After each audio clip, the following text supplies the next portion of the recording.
In 2017, Clone Tycoon 2 was an absolute juggernaut on Roblox, pulling in millions of players. At the helm was one of Roblox's most competent developers, who had years of expertise in game making and scripting. However, all this expertise would be his biggest mistake, eventually leading to the game's downfall. So join me as I tell you the story of Clone Tycoon and answer what happens when a creator becomes too big for their own masterpiece.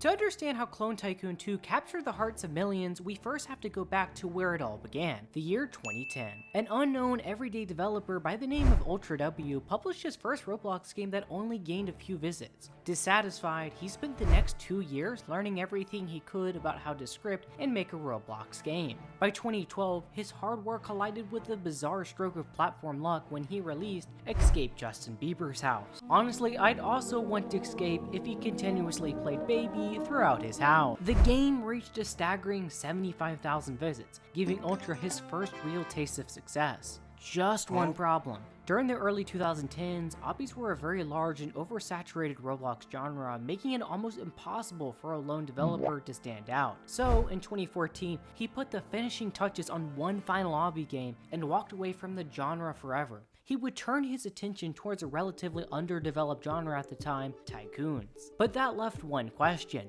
what tycoon would he make? Decisions. But then he remembered Roblox's golden rule: the platform likes scamming children. In 2012, Ultra joined a game called Clone Tycoon, but it turned out the game lied about cloning. As Roblox has taught me, reality is often disappointing. But unlike that clickbait developer who built that original lie, Ultra actually had the coding skills to back it up. So like a teacher creating a slideshow, he just copied and pasted the entire core idea and rushed the game out to the public in June 2015. While most mid-2010s tycoons had droppers and simple money counters, Clone Tycoon shattered that boring linear format. Instead, Ultra introduced a revolutionary game mechanic where you earn cash by having your clone army slaughter other clones in a server-wide war zone. Actually, you could earn money with your mining clone.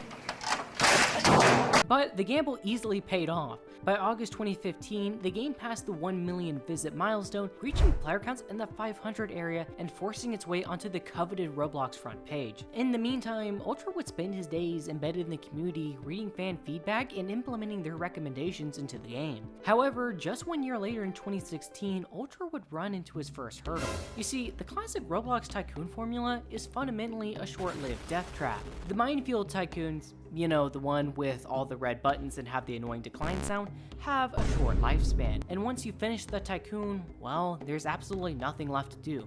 The original Clone Tycoon was no exception, and with the game becoming stale and boring, fans were quickly leaving. Ultra knew the clock was ticking. If he didn't make a radical move right now, his masterpiece would just become another forgettable mid-2010s tycoon. It's 2016 and Ultra was excited to make Clone Tycoon popular again. And honestly, I can't really blame his optimism. If Damn Daniel can go viral in 2016, then anything can get popular. Damn Daniel!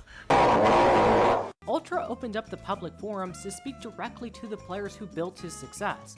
While some gave good suggestions, some gave questionable ones, like seriously, this guy just wants to torture people.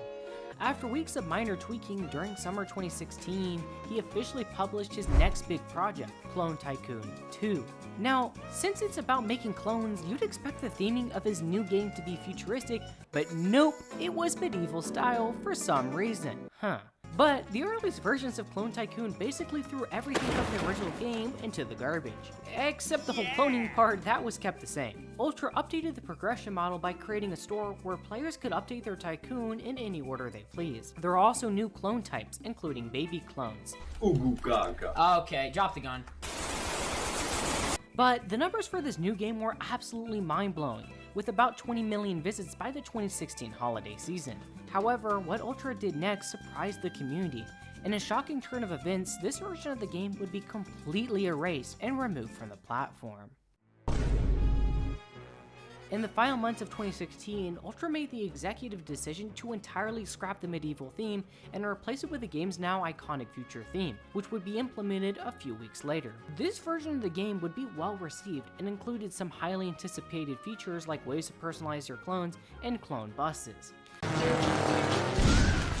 its medieval theme was quickly forgotten, just like how people forget to subscribe, like, and comment. By doing this, you have a chance for a shoutout or a Roblox gift card if we hit 10,000 subscribers before 2027. But anyways, the pivot worked perfectly, and by February of 2017, the game was on the front page, being exposed to thousands of players looking for new experiences. With his years of expertise and countless published titles, Ultra knew exactly what to do to keep Clone Tycoon 2 in the spotlight. But this expertise would become the game's curse, triggering an unintended side effect that would cause its downfall. But that tragedy was still miles away. Right now, it was 2017, and interest in Clone Tycoon 2 was at an all-time high. In fact, that year, the game was consistently on the front page, and by October, the game reached nearly 100 million visits, with Gaming with Kev's Clone Tycoon video reaching over 22 million visits, becoming his 8th most viewed video. Everything about this 2017 version is extremely nostalgic, from the old morphs on the second floor, the various accessories, the sound of the sliding bay doors, and the little rock garden. Since it was pretty easy to infiltrate someone's base, I personally remember hunting down people and killing them because they'd be mean to me. Guess that says a lot about my character. 2018 proved to be another successful year for the game. Ultra would drop his now famous quest update where players traveled across different planets in order to win new items. Despite this update, Clone Tycoon 2 slowly slid further back on the Roblox homepage, but Ultra still managed to appeal to a massive audience. Of course, there was the tycoon aspect, but if you're not a tycoon aficionado like me, there were plenty of other things to do like discover new planets and fight bosses. At this point, Ultra had beaten the odds twice now, but this popularity wasn't designed to last forever. With a thriving player base, an experienced developer, and constant updates, it seems hard to imagine this game dying at all. I mean, it was still on the front page when I posted my first video in 2020.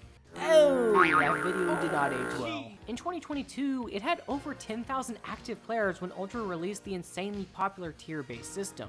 However, after that update, it slowly lost players, and by 2023, it was struggling to maintain a couple hundred players, where it remains to this day. Eventually, the updates got sparser until 2025, when Ultra updated the game for the last time as of the making of this video. So, with its golden age far behind it, that raises the obvious question.